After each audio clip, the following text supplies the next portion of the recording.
안녕하십니까. 경향신문의 구교영 기자입니다. 정치부 기자들이 모여 주요 정치인의 속내를 파헤치고 미래를 탐구하는 프로그램이죠. 인물비상구 45회 순서 시작하도록 하겠습니다. 오늘은 인물비상구의 터줏대감님들과 함께합니다. 이용욱 기자, 김진우 기자 나오셨습니다. 안녕하십니까? 안녕하세요. 안녕하세요. 야, 저희가 못 본 사이에 정말로 큰 정치적 이벤트들이 있었는데 민주당과 조국혁신당의 지방선거전 합당이 최종적으로 결렬이 됐는데 이용 선배님 어떻게 보셨습니까? 뭐 이게 뭐 찬성하시는 분도 있고 반대하시는 분도 있지만 어쨌든 지금 상황에서는 예견된 수순이 아니었나. 저도 처음에 사실 이 얘기를 처음 들은 게 부장 회의할 때 저는 신문사에서 정치부장이 보고를 해서 사실 저도 제 귀를 의심하고 이게 이 시점에서 이런 생각을 했었어요. 그래서 이제 큰 틀에서 합당은 이제 원래 원칙적인 얘기였기 때문에 뭐 틀리지 않다고 생각을 하지만 지금 시기와 그 방법, 그렇습니다. 그다음에 시기 이게 좀 어긋났다는 게 이제 대다수 그 민주당 지지층 분들의 생각이었던 것 같고 민주당 의원들의 생각이었던 것 같아요. 그래서 저도 그거 보면서 딱 든 생각이 처음에 그러면 지방선거 앞두고 합당을 하면 지방선거 그 출마자들 구획 정리는 어떻게 할 건가. 그리고 이거 아무 정보 없이 그때 그 생각부터 들었어요. 그리고 저기 최고위원들하고 얘기를 한 건가. 근데 그동안 이제 정청래 대표가 약간 좀 마일리지를 쌓아왔잖아요. 뭐 1인 1표제에서부터 해서 이렇게 쌓아오니까 이것도 느닷없는 건가 하는 생각이 딱 들면서 이제 나와서 부장회의 나와서 뉴스를 좀 봤죠. 봤더니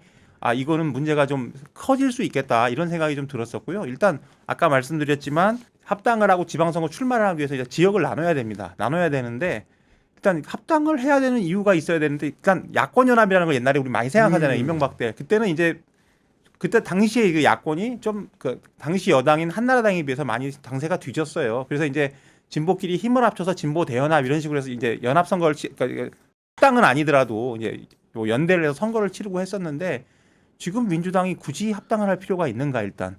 지금 국민의힘은 합당을 할 만큼 합당을 해서 같이 선거를 치를 만큼 강한 상대가 아니잖아요. 제가 보기에는 뭐 국민의힘 사람들도 인정을 하던데 아마 그 영남 몇 군데 빼놓고는 영남 몇 군데, 강남 서울에선 강남 몇 군데, 그다음에 뭐 강원도 몇 군데, 뭐 이 정도 빼놓고는 국민의힘이 이길 곳이 별로 없다고 보는데 굳이 이 선거를 앞두고 이걸 연합을 해야 되는가, 합당을 해야 되는가, 일단 이런 생각이 들었고요. 그래서 당장 이 현장에서의 혼란은 어떻게 할 건가, 그렇게 생각이 우선 들었습니다. 그리고 그 다음에 이제 뉴스를 보니까 이런 뉴스가 나오는 거예요. 김어준 그 뉴스공장에서 하는 김어준 공장장이 하는 뉴스공장에서 여론조사 꽃에서 그 김민석 총리를 자꾸 서울시장 후보로 넣어서 이거를 좀 총리실에서 하지 말아달라고 얘기를 한 이 뉴스가 이제 바로 연달아 겹쳐지더라고요. 겹쳐지면서 보니까 근데 당시 김어준 공장장은 총리 정도 되는 공인이면은 마음대로 할 수 있는 게 아니다. 이런 얘기가 이제 나오잖아요. 그러니까 이런 것들이 겹쳐지니까 그 다음에 이제 정치적 약간 좀 해석으로. 혹자가 보기엔 음모고 어떤 사람들이 보기엔 이제 타당한 해석으로 이렇게 번져가는 겁니다. 그래서 그러면 정청래 대표가 연임을 위해서 김민석 총리가 이제 당대표 온다는 얘기는 누누이 해왔으니까 선거에 출마한다고. 그래서 이런 것이고 이래서 합당을 한다는 것인가. 왜냐하면 상대적으로 정청래 대표의 지지층은 조국혁신당 당원들이 많으니까 이제 이런 상상의 시나리오를 쓸 수밖에 없는 상황이 된 것이죠. 그래서 이게 과연 가능할까? 이런 상상의 시나리오를 제가 보기에는 정치권 언저리에 있는 모두가 아마 했을 거예요. 그렇습니다. 네. 그러면 이제 민주당 쪽 인사들은 당연히 반발할 수밖에 없고 대통령실하고 과연 이게 협의가 됐을까? 아무리 대통령이 평소에 그 합당에 찬성하는 사람이라고 할지언정 이 타이밍에서 이렇게 나오는 것에 대해서는 분명히 좀 불편하지 않았을까 하는 제 생각을 했습니다. 그래서 이거는 좀 되기가 쉽지 않고 만약 된다면 이 다음에 민주당이 더 큰 분란을 부를 수 있겠다 이렇게 생각을 했었어요. 그래서 이게 정리되는 거는 사실 당연한 수순이었고 당연한 예견된 수순이었다고 생각을 하고요. 민주당에 남은 건 상처밖에 없어서 조금 좀 안타까운 마음이 있습니다. 저도 사실은 당일에 정청래 대표가 그 깜짝 발표로 이제 합당 제안을 했을 때 사실은 이런 얘기들이 충분한 공론화 과정 없이 대표의 입을 통해서 나오는 것만으로도 이렇게 수순을 밟을 수 있을까 상당한 의문을 가졌는데 결국은 절차적인 정당성에 대해서 획득을 못하다 보니까 결국 결렬되는 수순을 밟게 된 것인데 우리 김준우 선배도 사실은 정치권을 여러 모습을 보셨지만은 이번 합당 과정 보면서도 굉장히 의아한 지점들이 많으셨다고 느끼셨을 것 같아요.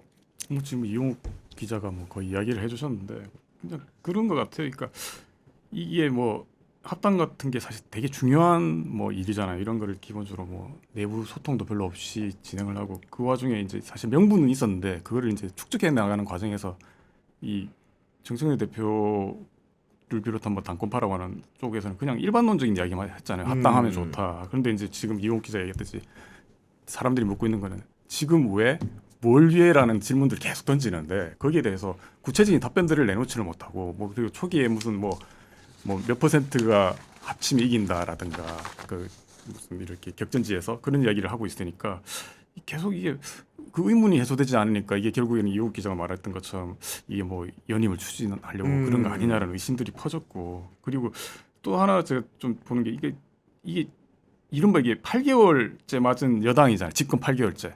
집권 8개월째 맞은 여당이 지금 이거를 하느라 지금 어떻게 보면 이게 지금 정리가 된 게 한 3주 정도 걸렸는데 3주 동안 이걸 도대체 정리를 못하고 이렇게 이런 리더십 보여주는 게 진짜 여당의 모습이 맞냐라는 생각이 좀 들었고 그리고 이게 사실 뭐 이재명 대통령이 뭐 올해를 이제 뭐 대도약 원년인가요? 뭐 선포를 하고 사실 뭐 기본적으로 뭐 내란 청산도 있지만 경제 회복이라든가 지금 뭐 관세 협상 파고도 높고 지금 부동산 문제라든가 이 전력을 투구하는 상황인데 이 집권 여당이 이걸 뒷받침해도 모자랄 상황에서 이렇게 이런 식으로 분열돼 있는 걸 보면 뭐 이거는 다 뭐 당원이나 지지자뿐만 아니라 그냥 이 정치 무관심한 사람들이라든가 뭐 무당파층에서 봤을 때도 도대체 왜 저럴까라는 이 깝깝한 마음이라든가 어떻게 보면 좀 이렇게 안타까운 마음들이 들었을 것 같고 그리고 이제 계속 이야기하는 게 그 이야기잖아요.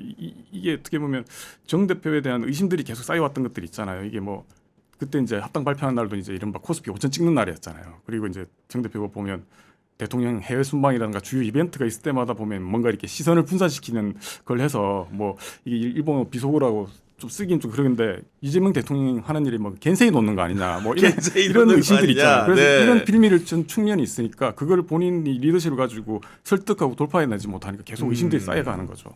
결국 김진우 선배 말씀해 주신 것처럼 정청래 대표가 집권 여당의 대표로서 온전하게 이재명 정부의 국정 운영 성과를 위해서 뒷받침을 잘 하고 있는 것이냐. 특히나 이제 이런 의심들이 좀 있었는데 결절점이 된 게 기본적으로 합당 문제 자체가 청와대와 충분한 수기 끝에 나온 것이냐, 지도부와 충분한 상의 끝에 나온 것이냐 이런 문제에 대해서 충분한 답변을 주지 못함으로써 뭔가 불신감이 팽배해졌고 결론적으로는 이 일을 통해서 가장 상처받은 사람은 이 합당 제안을 했던 정청래 대표로 보이는데 정청래 대표에 대해서는 좀 어떻게 생각하십니까? 집권 여당이 몸조심하느라고 되게 조용한데 만약 좀 옛날 제가 이제 열린우리당으로 반추해 보면 이번 일을 보면서 열린우리당 생각을 참 많이 했는데요.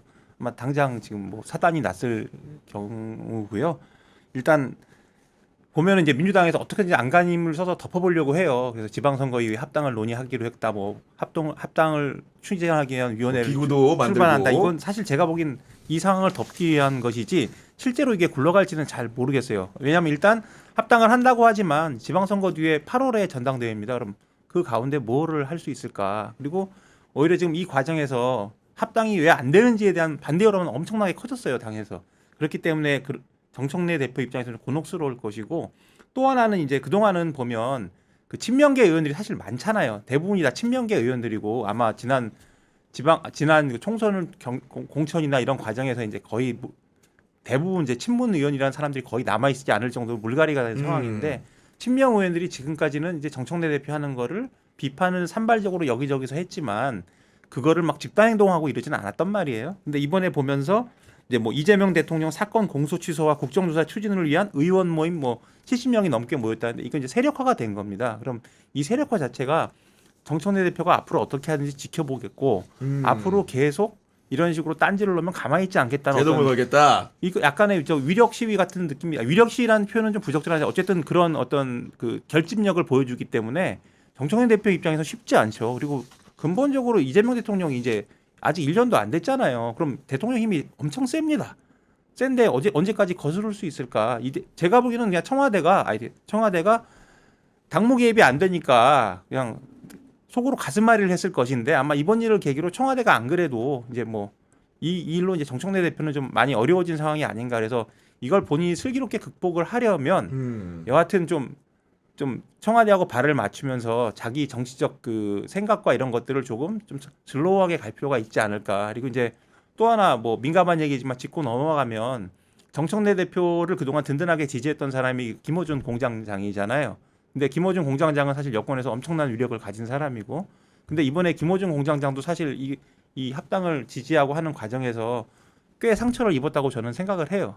그럼 이제 정청래 대표 입장에서는 자기의 어떤 든든한 뒷배가 사라진 거죠. 그러니까 정청래 대표는 힘들 거예요. 힘든데 이제 이거를 뭐 이렇게 나 안 해 이런 게 아니라 이제 좀 본인이 성찰하면서 자기를 돌아볼 필요가 있다. 뭐 이 정도로 네. 좀 말씀을 드리겠습니다. 그러니까 정말 액면 그대로 정청래 대표는 상처를 받은 게 맞는 것 같고 심지어는 그 전달자 역할을 하면서 뭔가 조정자 역할을 하려고 했던 김어준 공장장이 입은 피해도 적지 않은 것으로 보이는데 사실은 합당 제안을 받은 조국혁신당의 조국 대표 같은 경우에는 어떤 의미에서는 본인이 제안을 한 사안도 아니고 여당의 제안을 받고 수동적으로 결정하는 입장에서 정치적으로 어떻게 보면 의문의 일패를 당했다고 해야 될까요? 그런 느낌이 좀 들거든요. 뭐 그렇죠. 그런데 이제 이 사실은 이게 뭐 그 합당에 반대 내지는 합당에 의문을 포했던 사람들 중에서 나왔던 얘기들이 이 조국 이른바 혁신당 지금 다 찌그러져 가고 있는데 무슨 왜 그 손 내미냐라는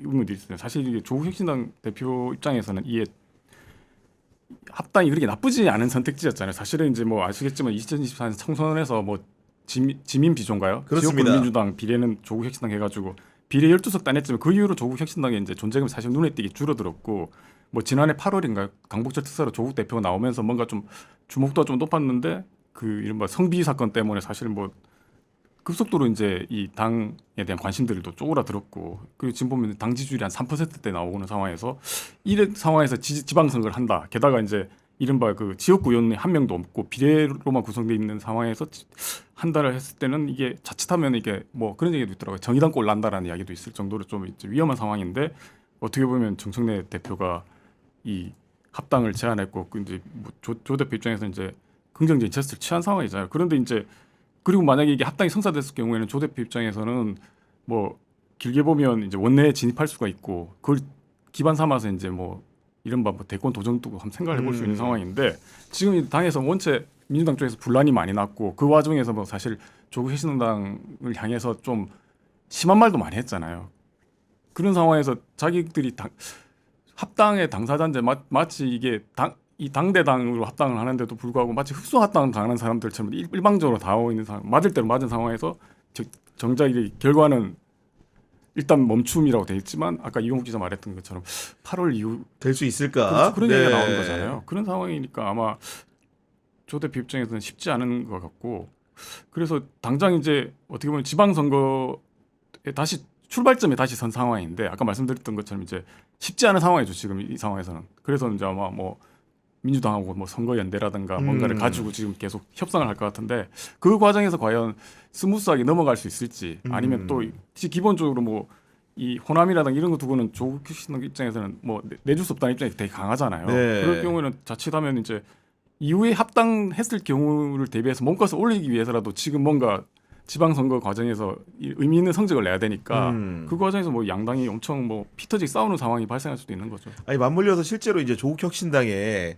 그 정춘생 최고위원이 그러니까 이런 얘기를 했습니다. 민주당의 귀책 사유로 국회의원 재보궐선거가 이뤄지는 지역 같은 경우에는 민주당이 무공천을 해야 된다 이런 얘기를 하니까 바로 맞물리는 얘기가 조국 대표가 원내 진출을 이번에 해야 되는데 그러면 그런 자리를 뭔가 민주당에게 양보를 요구하는 게 아니냐라는 그런 해석도 덧붙는 거거든요. 그렇죠. 그러니까 당내에서 그러니까 민주당 당내에서는 당장 이거 선거연대 자체를 지금 부정적으로 이야기하는 사람들이 생기잖아요. 저 봐라, 저기 당장 뭐 이렇게 지분 요구하고 나섰다. 거꾸로 생각하면 조국 혁신당의 입장이 어떠냐 그런 얘기 있잖아요. 조국 혁신당이 지방선거랑 맞물려가지고 재보궐선거까지 해서 최고의 목표는 조국 대표의 원내 입성이다. 그러니까 그 원내 입성을 이뤄내기 위해서는 어떤 식으로든지 간에 지금 뭔가 받아야 되는 거니까. 네.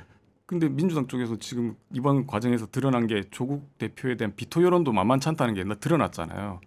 그걸 내주는 순간 또 당원들이나 지지자들이 그러니까 어떤 반응을 어떤 할지. 식으로 할지는 좀 봐야 되지 네. 않나 싶습니다. 그 지역을 또 그냥 아주 우리 정치적 실리적으로 따져보면 그 지역은 민주당에서 이길 확률이 높은 지역이잖아요. 그러니까 당연히 민주당에서는 한석을 내준다는 게 말이 안 된다 이렇게 생각할 수 있고 거기서 준비하는 사람도 이미 많을 것이고요. 그래서 아마 그렇게 비워놔야 된다는 그 말 하는 것 자체가 민주당 반발을 더 크게 부를 거예요. 그리고 또 하나 드는 생각은 저기 조국 대표 정도 되면 어쨌든 대권 주자고 뭐 그 정치적 이미지와 상징성이 엄청 큰 사람이기 때문에 그 수도권의 민주당 입장에서 편하죠. 약간 여권 입장에서 범여권 입장에서 편한 그런데 골라 가봐야 그 당선이 되어도 별로 빚이 안 날 겁니다. 그래서 저는 그렇게 생각을 해요. 그래서 이제 우리 맨날 조국 대표도 직접 본인이 얘기를 했는데 부산 시장이나 아니면 그 만에 하나 전재수 의원이 출마했을 경우에 비는 부산 북구가 얘기가 나오는데 여기 나 알고 있다 이렇게 얘기를 했잖아요. 그래서 최소한 이 정도는 나와서 성과를 내야 당선이 되든 아주 좀 표를 입증하든 이렇게 해야 좀 본인이 정치적으로 자기 입지를 세울 수 있는 것이지 예를 들어서 그냥 내놔라 우리 거기 갈게 하고 거기 조국 대표 나와서 당선이 되면 그거 가지고 사람들이 주목을 할 것 같지는 않아요. 그리고 뭐 일각에서는 뭐 보니까 뭐 조국 대표 보고 대구 경북 나가라고 그러는데 사실 저는 그건 좀 그거 죽으란 얘기고요. 너무나 가혹하다. 너무나 가혹한 얘기고요. 근데 부산 정도는 나가서 한번 그러니까 나가란 뜻이 아니고 본인이 어떤 주목도를 높이고 지난 총선 때처럼 어떤 그때 조국 대표 역할은 분명히 있었지 않습니까? 이제 3년은 너무 길다. 그리고 어쨌든 윤석열 심판열에는 불을 당긴 건 조국 대표가 맞고 그때는 분명한 역할을 했으니까 네. 그 정도의 정치적 주목도를 다시 끌어올려면은 지방선거든 어디서 아무데나 나오면 안 돼요. 의미 있는 곳에 나가서 자기가 네. 의미 있는 성과를 거둬야 이 지금 당한 의문의 일패가 좀 만회가 되지 않을까 뭐 이런 생각을 좀 해봅니다. 제가 갑자기 듣다 생각난 게 그 뭐 지금 아까 그 전충생 최고위원 뭐 네. 그 이야기 한 게 뭐 반드시 뭐 그런 뜻은 아니라고 믿고 싶지만 이 지금 이제 혁신당 쪽에서 계속 이야기했던 게 뭐 이제 제로 국민의힘 이야기를 하잖아요. 국민의힘 세력 자체를 기본적으로 없애야 됐다. 근데 경기 평택이나 이런 데 가가지고 이미 전북 부산 가서 그러니까 그죠? 뭐 예. 이미 국민의힘 세력 자체가 별로 없는 데 가가지고 한다는 게 말이 되냐는 생각이 좀 듭니다.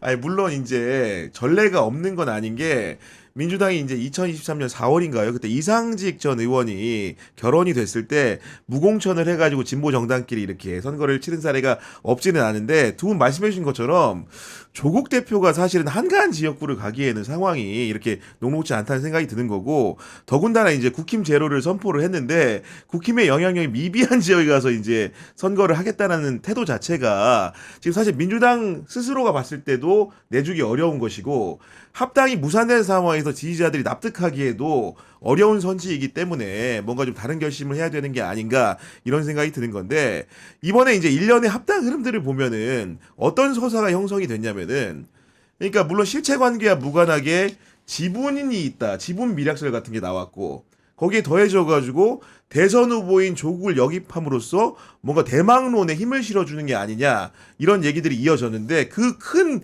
줄기에는 친문이 복귀할 수 있다. 이런 식의 서사가 더 쓰여지면서 많은 분들이 반대를 했던 것 같아요. 그러니까 이게 제가 요즘 현장에 나가는 게 아니기 때문에 그리고 그런 거를 진짜 일도양단식으로 말하려면 긴밀한 취재가 필요한데 만약에 제가 뭐 떠들는 건 좀 무리가 있지만 이런 정도의 시각은 가능할 것 같아요. 그러니까 그러니까 지금 친명 쪽이죠. 친명적 성향의 당원들, 그러니까 이들은 어떤 생각을 가지고 있냐면 이제 권력을 잃은 어쨌든 계속 그 민주당이라는 전통 진보 정당의 헤게모니는 친문이 노무현 대통령이 이어주고 있었잖아요. 맞아요. 근데 이제 이재명 대통령의 등장으로 지금 헤게모니를 잃어버린 상황이고 그다음에 문재인 대통령에 대한 평가가 점점 좀 좋지가 않잖아요. 이 진보 진영에서. 그러니까 이제 친문들은 자기들이 지금 소외가 됐다는 생각을 할 수 있다. 그래서 이번에 이제 친문이 어떻게 하냐면 정청래라는 도구를 사용해서 원내로 들어오려고 하고 그 와중에서 이제 조국이라는 그 대권자를 이제 위로 세워가는 과정에서 당의 헤게모니를 찾겠다. 이렇게 보는 게 이제 친명 쪽 그 그렇죠. 당원들의 생각인 것 같아요. 그리고 이게 아주 없는 얘기는 아닌 것인데 다만 이제 이게 분명히 기획설이라는 건 아니지만 다만 이게 과연 친문인가 이게 좀 저는 의문시되는 부분이 있는 게 일단 뭐 뒤로 접겠지만 일단 이번에 등판한 사람이 이제 정청래, 김어준, 그다음에 유시민 네. 작가잖아요. 근데 이 세 사람이 과연 그러면 다 같이 공통의 이익으로 묶였나 이건 좀 모르겠어요. 일단 정청래 대표가 제가 보기에는 이렇습니다. 정청래 대표는 제가 보기에는 원래 친문이 아니고 친노도 아니에요. 정청래 대표는 예전에 제가 열린우리당 나갔었지만 기본적으로 친노에서 시작을 했지만 나중에 이제 정동영 전 장관 쪽에 쓰면서 친노하고 많이 붙었단 말이에요. 그래서 정청래 대표는 항상 보면 이렇게 약간 주류에 어긋나지 않는 이런 여기 스텝을 밟아온 분이니까 눈치 보고 뭐 줄을 탔다는 게 아니고 그분은 항상 그래온 분이고 아주 저기 친문 적자 이런 건 친문 적자는 아니고 그건 문재인 때도 마찬가지예요. 맞아요. 네. 공천을 못 받았었잖아요. 맞아요. 여하튼 네. 김종인 위원장이 그렇게 한 거있긴 하지만 그래서 근데 이분은 자기가 이제 연임을 해야겠다는 그런 어떤 목적이 있는 것이고요. 그 다음에 이제 김어준 공장장은 제가 보기 친문이 맞아요. 친문이 맞아. 예. 그러니까 그런 성향을 가지고 있어요. 그래서 이분은 진짜 그 조국 대표가 대권 주자가 돼야 된다고 생각하고 그러기 위해서는 조국 대표가 이번에 선거 과정에서 민주당에 들어가서 자기 지분을 행사하고 선거 어차피 대승할 거 아닙니까? 대승하면 이건 조국 덕이다. 약간 이런 서사도 만들어지니까 조국 대표는 민주당에 들어가서 돼야 된다. 근데 그러려면은 정청래라는 사람이 들어가서 조국 대표가 편하게 해줘야 된다. 그러니까 정청래를 말로 쓴 거죠. 정청래는 자기의 욕심이 또 있는 거고 이제 정청래 대표는 연임 욕심 그리고 연임을 함으로써 이제 자기 계파가 점점 만들어지는 상황이니까 정청래 대표는 그런 욕심이 있는 거고 그런 그 김어준 공장장은 두 사람은 막연하겠지만 정 대표하고 어쨌든 정 대표를 활용해서 전당대회에 합당을 하고 그 다음에 이제 정 대표 연임을 하게 되면은 그 과정에서 이제 조국 대표가 대선주자가 되는 과정이 좀 수월해지지 않을까 이런 생각을 했을 수 있다고 봅니다. 그리고 이제 여기서 유시민 작가의 어떤 참전 배경에 대해서 사람들이 설왕설래를 하는데 이거는 이게 맞는 것 같아요. 제가 민주당 쪽 사람들 얘기를 해봐도 유시민 장관은 좀 약간 배경이 다른데 이분도 제가 보기에는 친문은 아니에요. 친노는 맞아도 친문일 수도 있겠지만 근데 이분은 김민석 총리에 대한 반감이 어마어마한 것 같아요. 저도 그렇게 생각을 합니다. 그래서 보면 워딩들도 있잖아요. 후단협 때 지가 어떻게 했는지 봐라 이런 것도 있고 기본적으로 유시민 작가는 김민석 총리가 차기 당대표가 되고 만약 김민석 총리가 차기 당대표가 되면 그다음에 대선주자까지 될 확률이 꽤 있잖아요. 그런 시나리오를 본인은 정말 받아들이기 어려운 거야. 왜냐하면 유시민 작가는 누가 뭐래도 뼛속까지 친노인 거는 맞잖아요. 그러면 그런 입장에서 자기가 보기에는 영원히 배신자고 그런데 이걸 받아들일 수가 없는 거예요. 김민석이 와서 당대표를 되고 이 와중에서 이제 그 대선주자까지 만약 간다면 이걸 자기는 도저히 자기 눈 뜨고 볼 수 없는 상황이 아니었을까. 그래서 일단 정청래 대표 연임이 일단 여기는 우선이었지 않을까. 그거는 김민석이 되면 안 된다. 이런 생각에서. 그러니까 말씀대로 실제로 보면은 김어준이라는 사람도 정치 고관 여자고 유시민 작가도 정치를 떠났다고 합니다만은 기본적으로 정견이 강한 사람이기 때문에 어떻게 보면 방송 프로그램을 통해 가지고 지지자들이나 당원들을 설득하려는 차원에서 본인들의 의사를 명백하고 확실한 방식으로 밝힌 건 맞아 보이는데 과거 같으면은 뭔가 대체로 지지자들이 추종하는 흐름을 보였다고 한다면은 이번 같은 경우에는 오히려 스피커인 김어준과 유시민을 비판하는 여론이 만만치 않았거든요. 이런 현상은 좀 어디서 도래했다고 생각하십니까? 이미 뭐 일부 분석들이 있던 것 같은데 이게 이제 사실 뭐 김어준 씨랑 유시민 작가가 뭐 이제 특히 이제 보수 야권 쪽에서는 뭐 민주당 조종하고 있다는 비판까지 받을 정도로 이제 영향력이 있다는 평가를 받던 사람들이잖아요. 그런데 이제 이번에 보면 그 유시민 작가가 나와서 뭐 사실상 이제 정대표 합당 추진에 힘을 실어주고 그다음에 뭐 김어준 씨도 뭐 합당에 대해서 옹호를 하고 심지어 이제 이 뭐죠 그 부적절 논란 제기된 그 전주천 변호사 특검으로 네. 그 추천한 데 대해서 이제 이성윤 최고위원을 이성윤 또 최고 예. 자기 프로그램 불러가지고 해명 기회를 주고 듣고 보니까 뭐 이거 했었던 인사 아니냐는 식으로 옹호를 하고 근데 이게 웃긴 게 이 발언한 게 정 대표가 대통령한테 누를 끼쳐서 송구하고 죄송스럽다라고 발언한 다음 날이에요.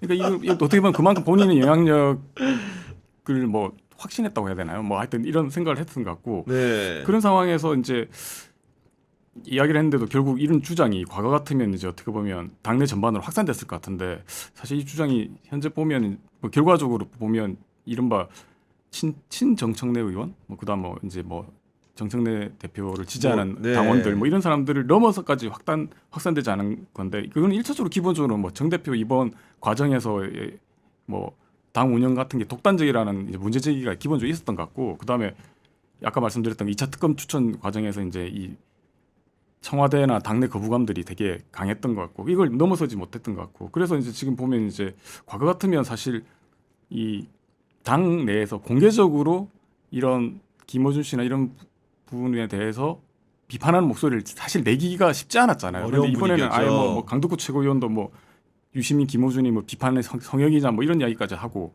그다음에 뭐 박홍근 의원 같은 경우는 뭐 김호준 씨 우리 당 지도부는 아니지 않냐 이런 식으로 그러니까 얘기를 굉장히 했죠. 세게 얘기했더라고요. 그래서 이게 어떻게 보면 당내 이런 비토하는 정서 자체가 이렇게 외부로 표출됐다는 것 자체가 이게 좀 달라진 거 아니냐. 그래서 뭐 저희 뭐 경향신문 기사에서 썼지만 이게 어떻게 보면 당에 기본적으로 들어온 사람들이 특히 이제 이재명 대표가 되고 대선을 거치면서 이제 기본적으로 당에 새로운 당원들이 많이 가입했잖아요. 신명계. 네. 그래서 그때 보면 뭐 최근에 뭐라고 친 MJ 뭐 이런 이야기까지도 하던데 그 당원들이 제가 얼핏 듣기로는 그 과정에서 지금은 조금 빠졌지만 당원들이 한 240만까지 늘어났는데 거의 한 절반 정도, 그러니까 배가 늘어났다고 하니까 그 중에 상당수가 이제 이재명 대통령을 보고 들어온 사람들이고 그렇겠죠. 이 당원들 자체가 이제 그때 뭐 이동영 작가인가요? 그 말씀하셨던 게 보면 뭐 이게 문재인과 조국에 대한 뭐 부채의식이 없는 사람들이다라고 하더라고요. 그래서 이제 기본적으로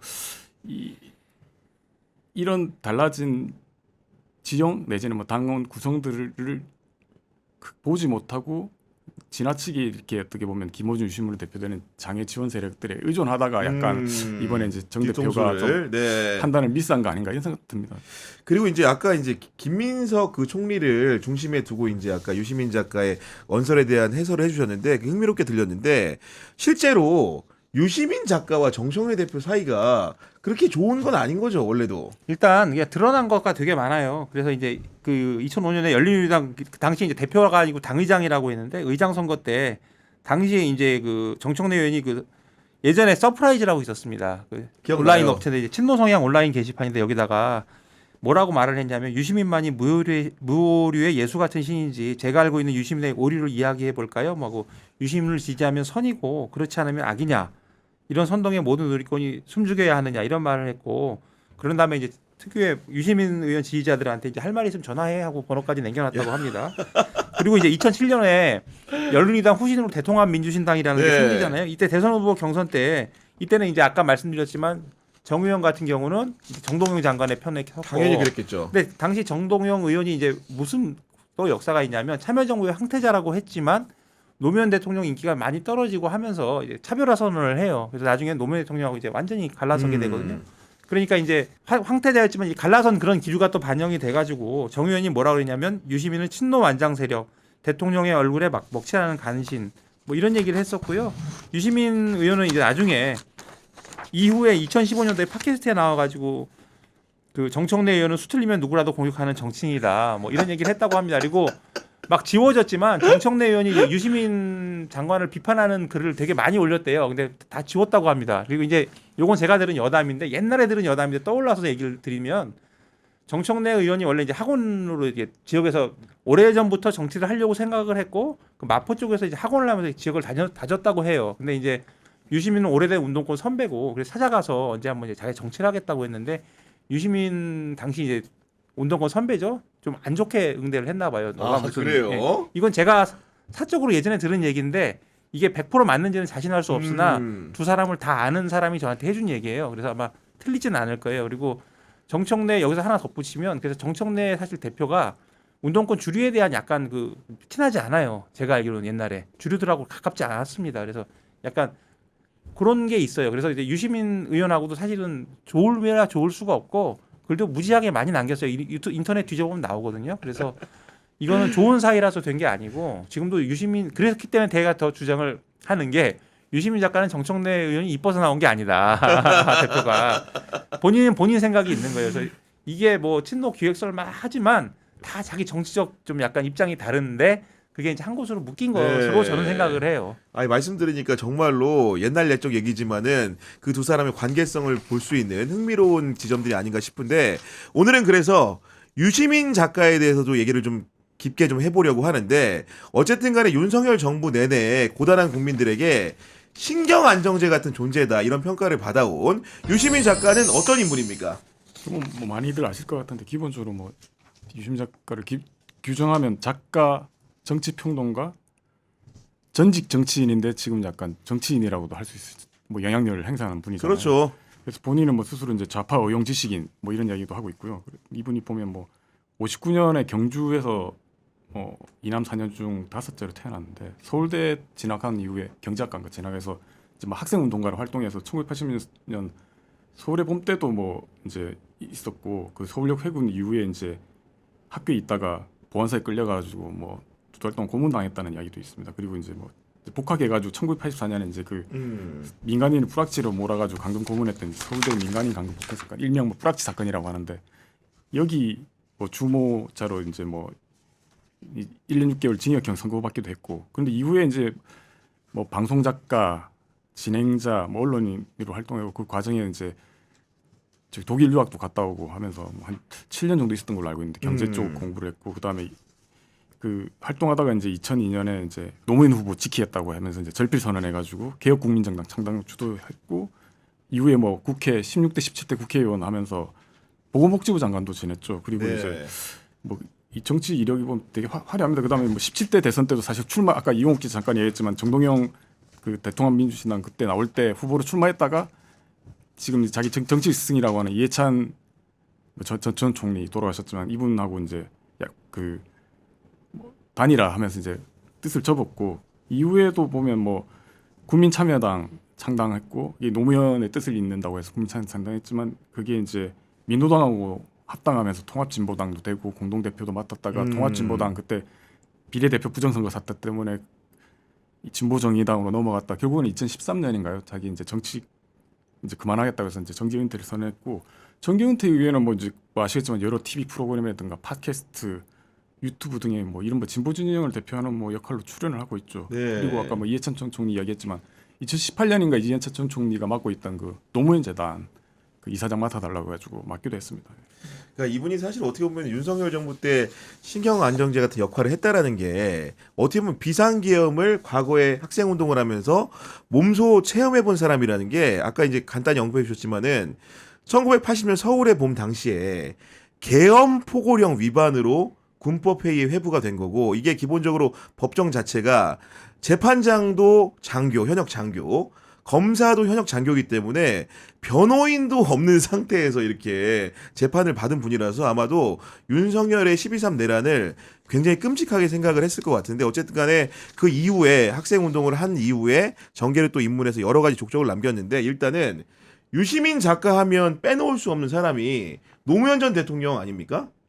그렇죠. 뭐 아까 뭐 이용 기자 잠깐 얘기했지만 뭐 노무현 정권 시절에는 뭐 친노 핵심이라고 부를 정도로 실제로 이분이 이제 아까 말씀드린 독일 유학 당시에 이제 가끔 이제 한국에 들어올 때마다 그 당시 노무현 의원이었죠. 의원 만나가지고 경제 관련한 뭐 지식들을 공유하기도 했고, 그래서 97년에 이제 유학 하다가 돌아와가지고 그 당시 이제 MBC에서 뭐 라디오 진행자도 했고 100분 토론 진행도 했던 걸로 알고 있는데, 네. 그러다가 이제 뭐 아시겠지만 2002년에 이제 노무현 당시 이제 후보가 이제 국민참여 경선 통해 가지고 이제 돌풍 일으켜 가지고 4월인가에 아마 극적 승리 통해 가지고 후보가 됐잖아요. 그런데 이후에 이제 뭐 지방선거 참패하고 재보궐선거 참패하면서 이제 뭐 악재를 겪으면서 큰 위기를 빠지고 당내에서는 이제 후보 교체론 이야기까지 나오니까 당시 이제 유시민 작가가 이제 노사모 강연 같은 데서 가가지고 이제 했던 말이 있는데, 이 지금 이제 새천년 민주당의 비노 반노 그룹이 네. 노무현 이유 없이 낙마시키려 한다.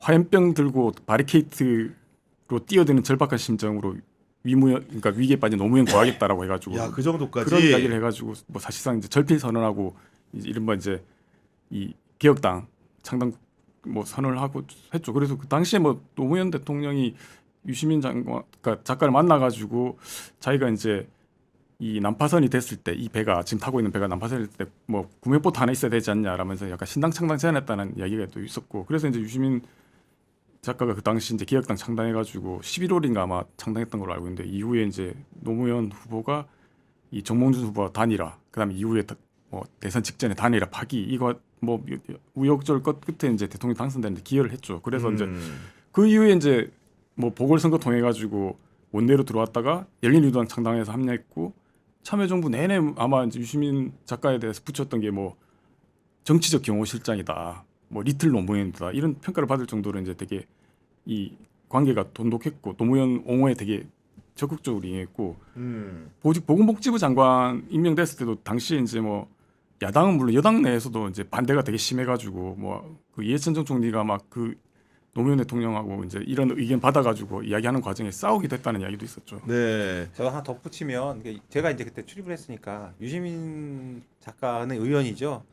저도 잘 몰라요. 왜냐하면 기자들하고 이제 잘 겸상을 잘 안 했기 때문에 아니, 그런 것보단 우리 유명한 얘기 있잖아요. 왜 옳은 말을 좀 싸가지 없이 한다. 이게 김영춘 전 장관이 남긴 말인데 이걸 이제 그때 당시 여당 의원들도 그런 의식들을 많이 가지고 있었던 당시 열린우리당 의원들도 그래서 아까 김진우 기자가 얘기했듯이 유시민 작가가 이제 보건복지부 장관이 되는 과정에서 열린우리당 의원들이 집단적으로 반발을 많이 했어요. 아. 반대를 하고 그래서 제 여담을 하나 말씀드리면 저랑 그때 이제 친했던 초선 의원이 계시는데 그분도 이제 반대하는 입장이었죠. 근데 사실 그게 좀 유시민 작가가 억울하면서도 복잡한 부분이 있는 게 당시 유시민을 보건복지부 장관을 시키는 게 있었고 당시 그 열린우리당 당대표 겸 원내대표가 정세균 의원이었어요. 근데 열린우리당이 계속 시끄럽다가 잠시 정세균 그 원내대표 겸 그 의장 이 시절에 좀 평화가 찾아온 거예요. 그런데 네. 이분을 산자부 장관으로 데려간다고 하니까 의원들이 이건 안 된다 하면서 유시민까지 겹쳐서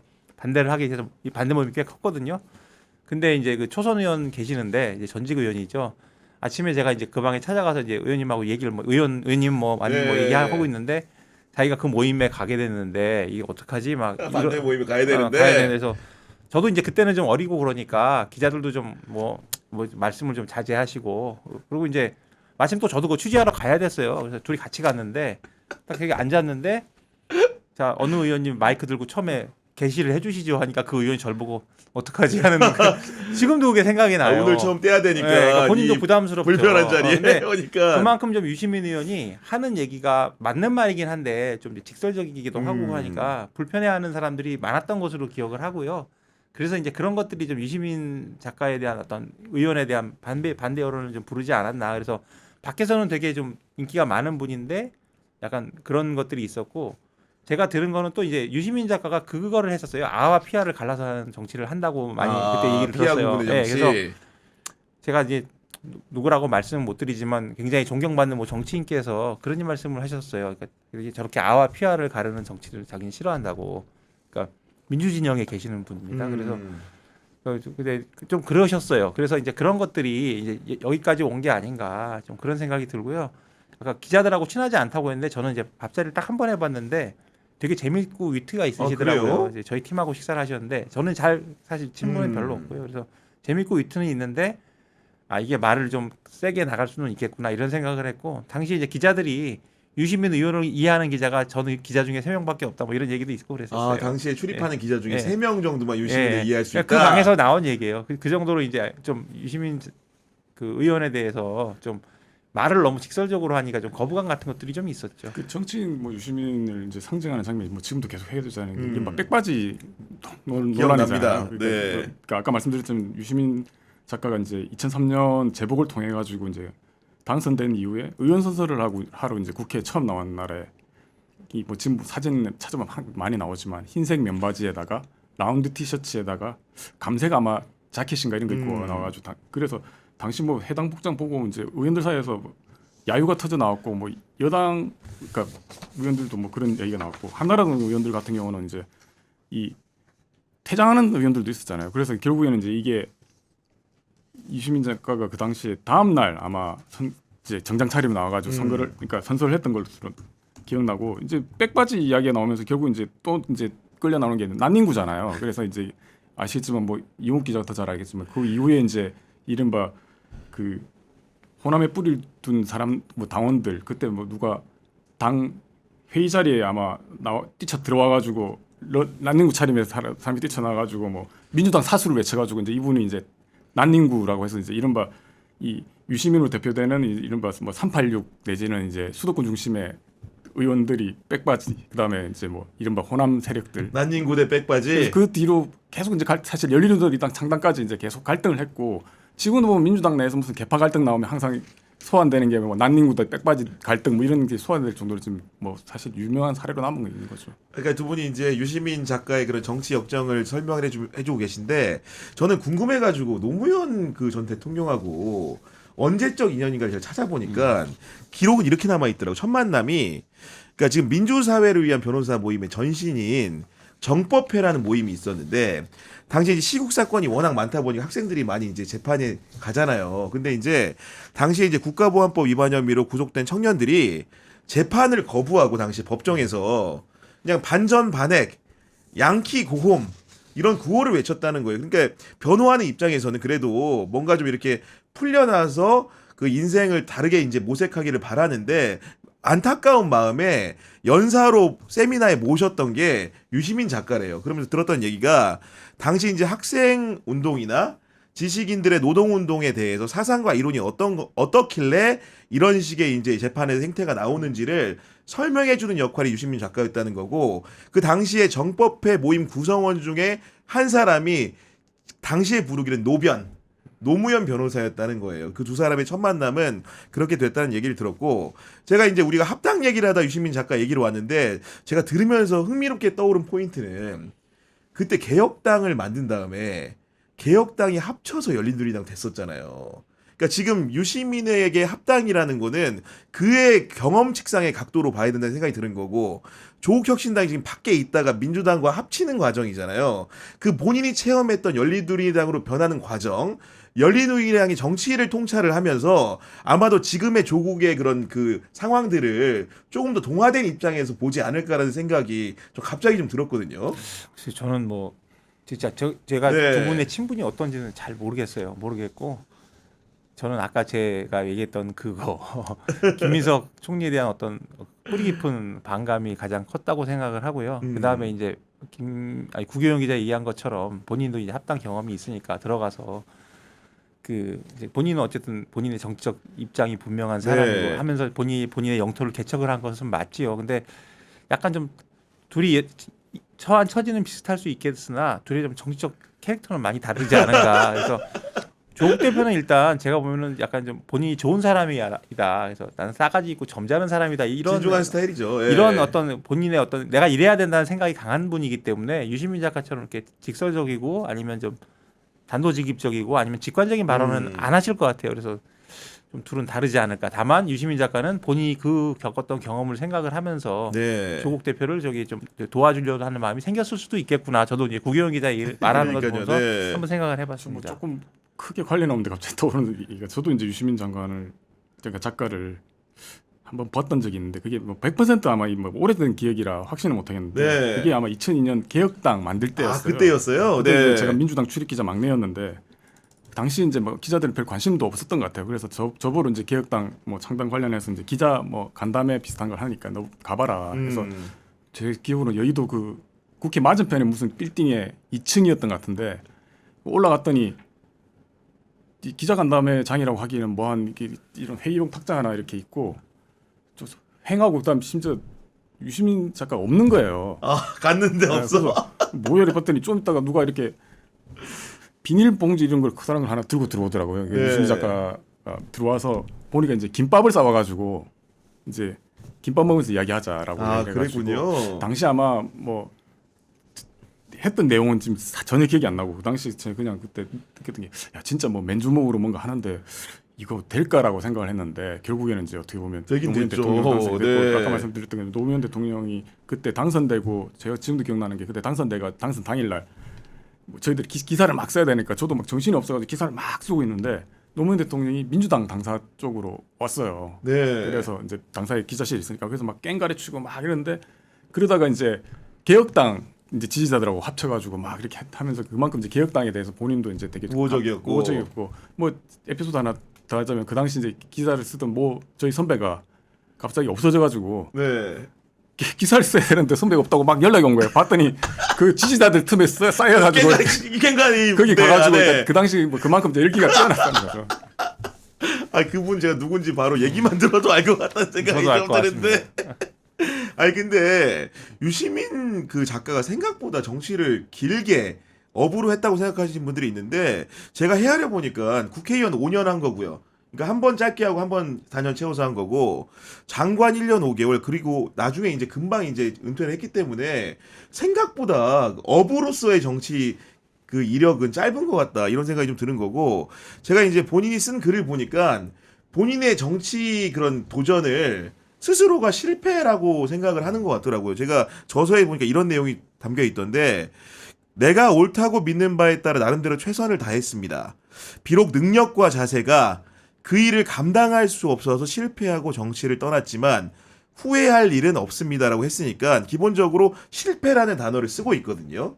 근데 보면 그 아까 정치인으로 소개를 해도 된다고 말씀을 하셨던 게 여전히 그 이후에도 본인의 말로써 글로써 정치에는 계속 영향을 끼치고 있지 않습니까? 아니 뭐 정치인이 아니라고 하지만 사실상 어떤 중요한 국면에서 지금 이 진보 진영의 어떤 가장 큰 스피커로서 그리고 권위를 가진 스피커로서 역할을 했기 때문에 정치인이 아니라고 하는 거는 이제 본인의 희망 사항인 거고 대부분의 사람들은 그러니까 정치인을 안 하지 그러니까 아주 그냥 좋게 말하면 정치 고관여자쯤 되겠죠. 여하튼 대부분의 사람들은 여권에 속한 여권의 이론가 정도로 인식을 합니다. 그래서 네. 정치인이 아니라는 생각은 이제 그 유시민 작가의 이야기고 어쩌면 작가라는 표현을 쓰는 것 자체가 본인이 작가라고 하잖아요. 나는 정치인이고 싶지 않아 하고 작가라고 얘기를 자기 하는데 규정을. 본인이 쓰시는 그러니까 가끔 책도 좋은 거 내시고 하지만 본인이 하는 말이나 어떤 정치적 국면에서 필요하면 상대방을 향해서 심한 말이나 어떤 이런 말들도 하잖아요. 그런 것 자체가 나는 정치인이 아니다라고 말하기에는 좀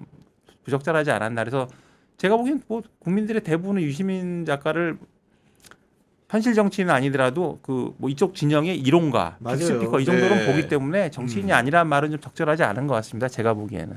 그리고 어쨌든 간에 그 이론가라는 표현까지 써주셨는데 그 다시 우리 초두에 했던 얘기 조금만 더 해보면은 근데 유시민 작가가 사실은 본인이 이제 지지자들 상대로 이런저런 의견을 제시했을 때 대체로 그 방향성이 어긋난 적은 또 많지 않았기 때문에 이번 일을 스스로가 약간 당혹해 할 수도 있다 이런 생각도 개인적으로 들긴 들거든요. 글쎄요, 유시민 작가 지금 무슨 생각이실지 그 이후에 지금 반응 내놓은 건 없으시잖아요. 네. 모르겠습니다. 뭐 최근에 뭐 어디 손석희 어디에 뭐 출연한다고 하던데 그거는 아마 주제가 뭐 저기 윤석열 뭐 내란 관련한 것들인데 아, 그런 데서 주로? 좀 나오지 않을까 싶긴 한데 네. 다만 이게 뭐 그리고 제가 뭐 저는 뭐 밖에서 보는 입장이니까 본인 속마음이 알 수 없지만 지금까지 유시민 장관이 약간 작가가 걸어왔던 걸 보면 딱히 그런 걸 그렇게 개의치 않는 성격 아닌가요? 아, 신경 안 쓴다. 네. 저도 하나 덧붙이면 유시민 작가가 이번에 사실 저는 한 해명이 좀 당혹스러웠어요. 듣고서 뭐냐면 그 본인이 이제 그 뉴스공장에 출연하겠다고 자청을 했다고 하잖아요. 하면서 하는 말이 합당 반대하는 사람은 합당에 반대하는 이유를 대라. 그리고 절차를 가지고 시비를 걸지 마라. 그리고 뭐 내심 반대하지만 반대 이유를 말할 수 없을 때 뭐 절차를 문제 삼는다 이렇게 말을 했는데 상당히 듣기 편한 발언은 아니죠. 일단 반대하는 사람은 반대하는 이유를 대야 한다는데 이거는 어떤 용의자 되고 나 범인 아니야. 근데 네가 범인이 아니라는 증거를 대봐 이런 거하고 똑같은 맞아요. 거라고 네. 생각해요. 그리고 기본적으로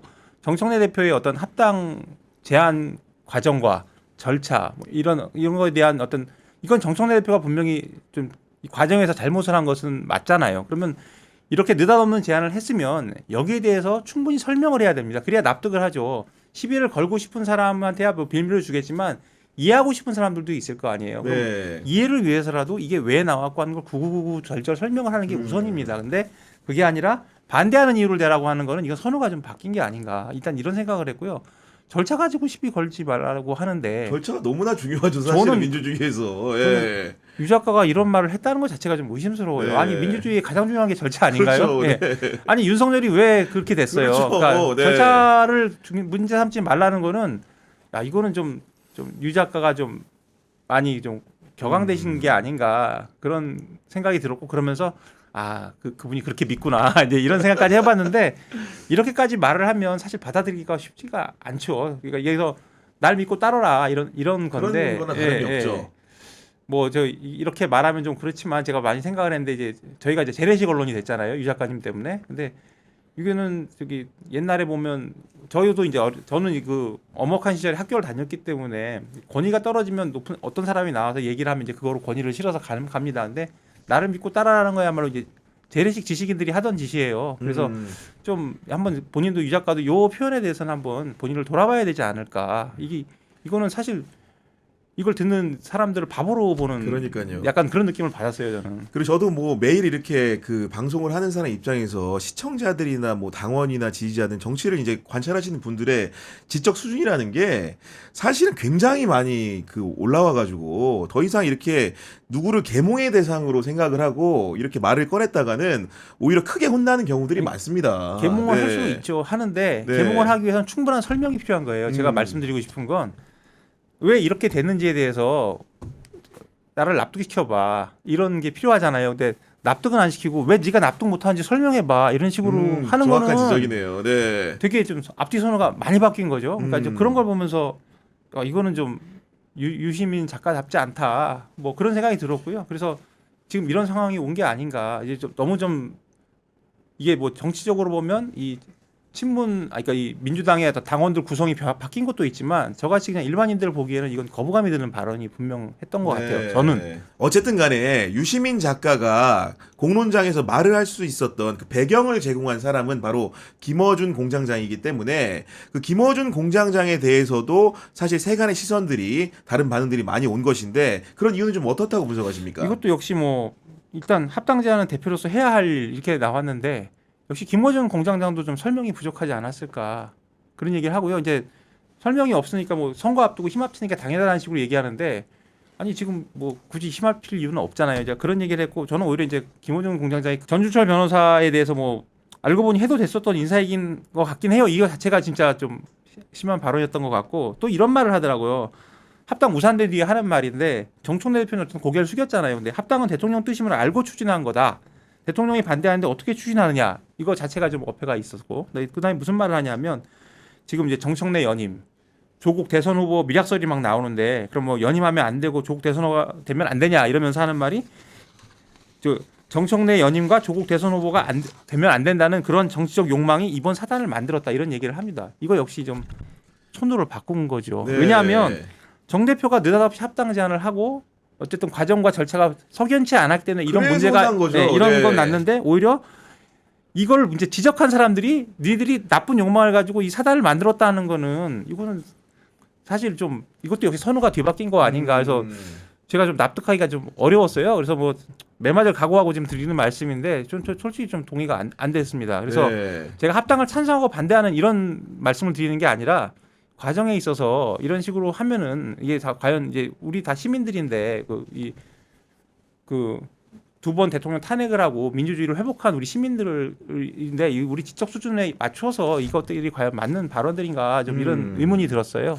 그리고 이제 이쯤 국면이 되다 보니까 과연 이렇게 의심의 그 어떻게 보면 정점에 있는 사실은 이건 의심의 영역이긴 합니다만은 그 문재인 전 대통령 같은 경우에는 좀 이번 합당 문제에 대해서 개인적으로 어떤 정치적 견해를 갖고 있을까 이걸 궁금해하는 분들도 꽤 있을 것 같아요.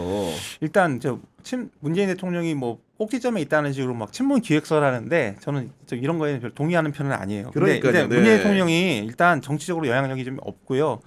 기본적으로 문재인 대통령은 제가 따로 뵌 적이 없고 어떤 분인지 뭐 개인적으로 아는 건 아니지만 이분은 정치적인 분이 아니고 정치를 좋아하시는 분도 아니고요.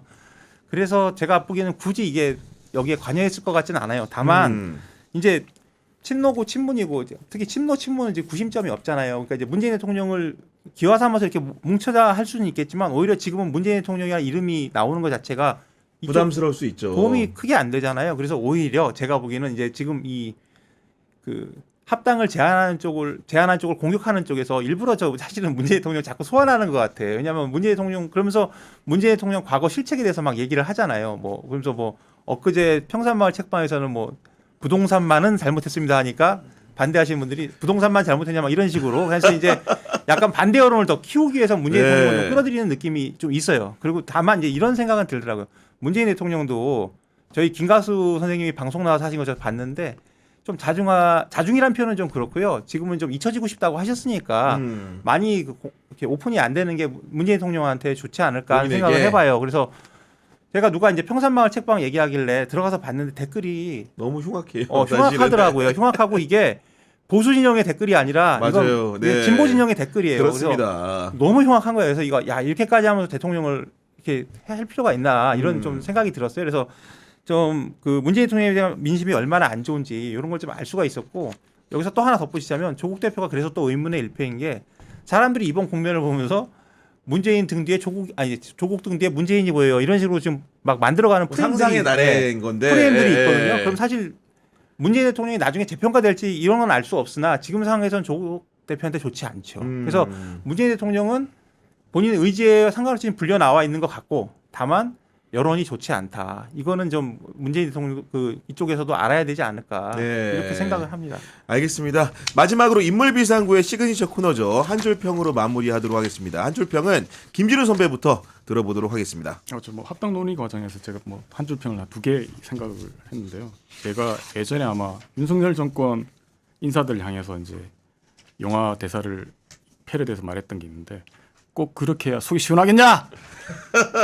이번 논란이 벌어진 여건에 좀 들려주고 싶은 생각이 들고요. 그리고 이제 제가 이제 한 줄 논평도 이거 원체 많이 쓰다 보니까 이게 과거에 했는지 안 했는지 기억이 안 나가지고 한번 좀 훑어봤더니 눈에 띄는 게 이용욱 기자가 말을 했던 게 중에 국정효자손이라는 게 있더라고요. 아, 국정효자손. 네, 그게 아마 정청래 지도부에 대해서 바랬던 것 같은데 그 말대로 이제 국민 가려운 데를 이렇게 시원하게 긁어주는 국정효자손이 돼주십시오.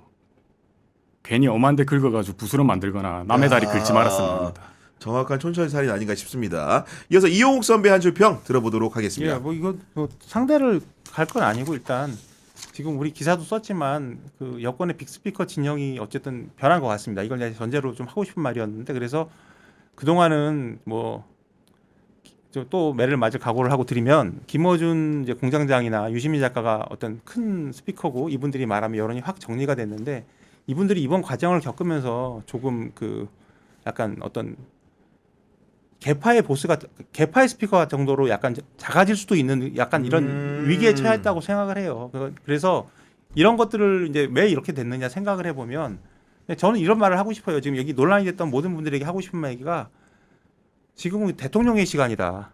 이 말을 하고 싶어요. 대통령의 시간이다. 이렇게 하는 것들이 아무 도움이 안 됩니다. 대통령한테도 도움이 안 되고 국정에도 도움이 안 되고 본인들한테도 상처만 입었잖아요. 그러니까 그렇죠. 지금은 대통령의 시간이라는 생각을 갖고 앞으로 임해달라 네. 이렇게 말씀드리고 싶습니다. 알겠습니다. 정치부 기자들의 본격 정치인 사담의 인물 비상구는 여러분들과 함께 만들어가는 프로그램입니다. 유튜브 경향TV 커뮤니티를 방문하셔가지고요. 보고 싶은 정치인, 듣고 싶은 정치인 이름을 적어주시면 저희가 적극적으로 반영해서 방송하도록 하겠습니다. 지금까지 이용욱 기자, 김진우 기자와 함께했습니다. 오늘도 함께해준 여러분 감사합니다.